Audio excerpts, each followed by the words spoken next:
My Chemical Romance, Paramore, Fall Out Boy, some of the largest acts of the early 2000s third wave emo, being regarded as the genre's peak according to a 2017 article written by Gia Talentino for The New Yorker. But how did emo get to this point? And where did it originate from? Well, we'll have to go back to Washington DC to answer that question. 1, 2, 3, 4!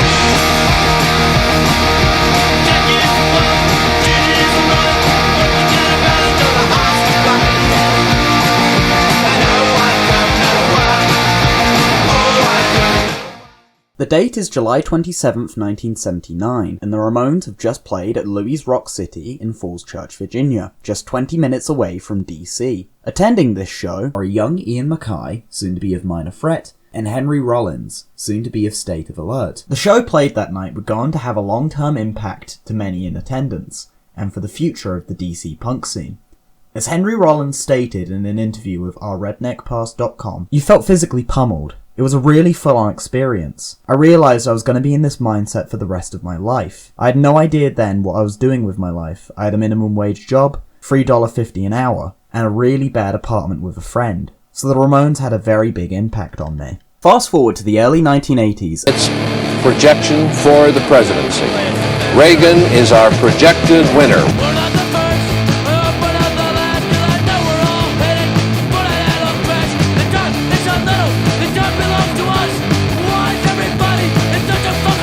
And the DC hardcore scene is in full swing, with bands such as Minor Threat, Bad Brains, The Untouchables, and State of Alert regularly performing at venues around the city, such as the 930 Club and Safari Club. The hardcore bands of the early 80s would also go on to inspire future bands in the local scene, just as the Ramones did back in 1976, with bands such as Rites of Spring, Dag Nasty, and Beefeater. Rites of Spring in particular formed due to the members' shared love for Minor Threat, forming a year after the band had broken up in 1984. However, there was just one problem with the early 80s scene. Like in 1984, there was like problems all around the country with skinhead kids. It wasn't a good time. It wasn't people falling off and their friends catching them.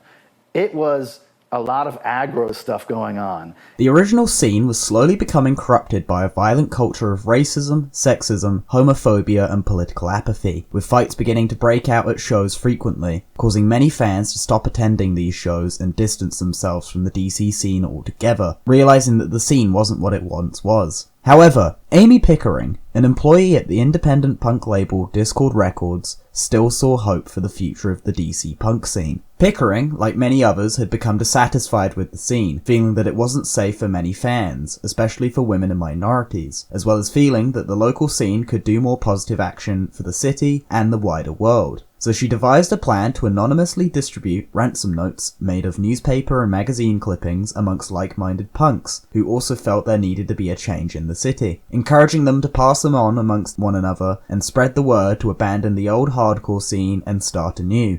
It's the Rock Against Reagan rally. I believe.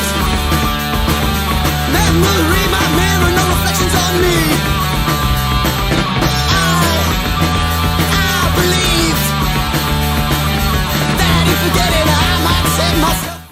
Focusing on political action and equality. Some of these like-minded punks included Kevin Matson and Mark Anderson, who'd go on to organise the grassroots organisation Positive Force in March 1985, focusing on organising community service, food runs, protests, and Safe for All Ages charity concerts, often organising these concerts in unconventional venues such as churches and parks, which the proceeds would go on to charities tackling issues such as homelessness, animal abuse, and the apartheid, a very hot-button topic in the 1980s. In fact, this new movement, organised by the likes of Pickering and Positive Force, would go on to gain a name at a Positive Force organised protest in June 1985. Positive Force had been organising protests at the South African Embassy in DC to protest apartheid, a racial segregation policy introduced by the all-white South African government in 1948 to keep the non-white majority population separate from the white minority, creating a power imbalance through discrimination and a limit of opportunities for non-white South Africans. This had gained international opposition over the course of the 80s and 90s, as South Africa had become one of the last remaining countries to practice racial segregation, with protests going on in the Western countries such as the UK, France, and America to pressure their respective governments into putting sanctions on South Africa to force them to repeal apartheid.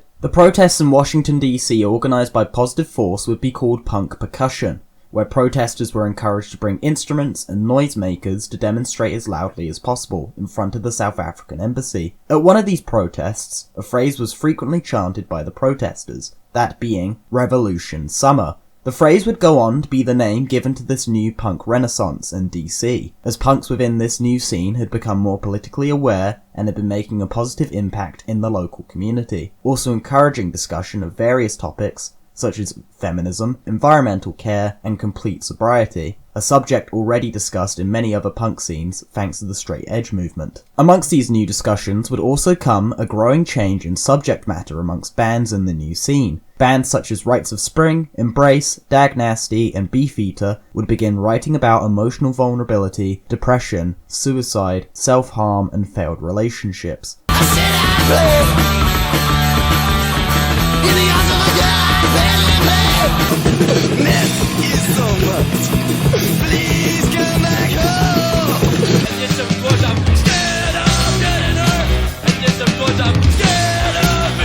A far cry from the typical topics of aggression and anti-authority.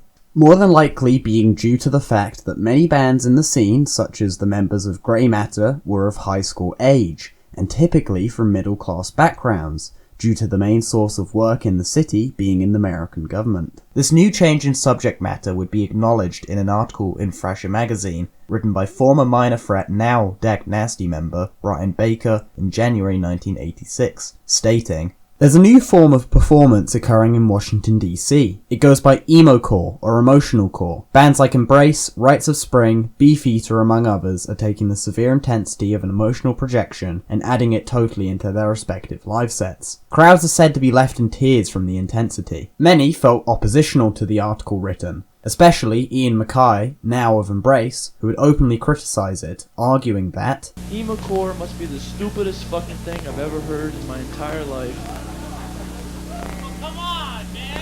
But, just in case you're wondering, I read in my Thrasher the other day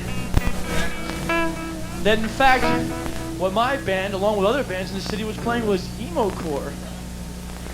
I'm thinking emo Phillips, comedian Ian core? Why no, emotional hardcore. As if hardcore wasn't emotional to begin with. Anyway, it's caca. I hate to say it, but you can only hold your silence so long on something as stupid as shit. Fuck, man, I was bleeding. Well, emo, selling emotionalized.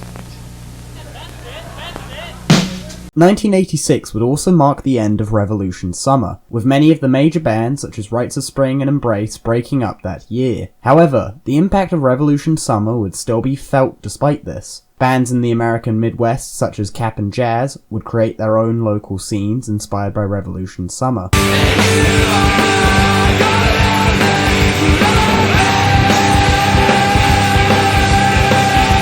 going on to spark the Midwest emo subgenre. Over on the West Coast, the Riot Girl movement would be founded in Olympia, Washington in 1991, with many of its members citing Amy Pickering as an inspiration for its founding. Meanwhile, the DC punk scene would continue going strong, with one of its major highlights being the Positive Force organised concert outside the White House on January 12, 1991, with headlining band Fugazi to protest Operation Desert Storm, the American military's solution to airstrike Iraq as a means to ending the Gulf War. Local label Discord Records, originally started by Ian MacKaye in 1980 to sell Minor Threat records, would also rapidly grow in the aftermath of Revolution Summer, going on to sign 14 bands between 1985 to 86, with groups such as Dag Nasty, Fire Party, and Soulside. Having the Discord co-sign gave many bands on the label the opportunity to tour across America with other bands in different states, as many came to associate Discord Records with the quality and care of Revolution Summer, with the label still signing bands and releasing music today. And of course, the emo scene would begin growing with bands such as Sunny Day Real Estate, Brand New, Weezer, the Get Up Kids, and many more, shaping the growing conventions of the genre during the 90s and on into the 2000s, with the genre itself beginning to splinter into many different subgenres, such as emo rap, Midwest emo, emo core, screamo, and many more, all tracing back to that Revolution summer of 1985 in Washington, D.C.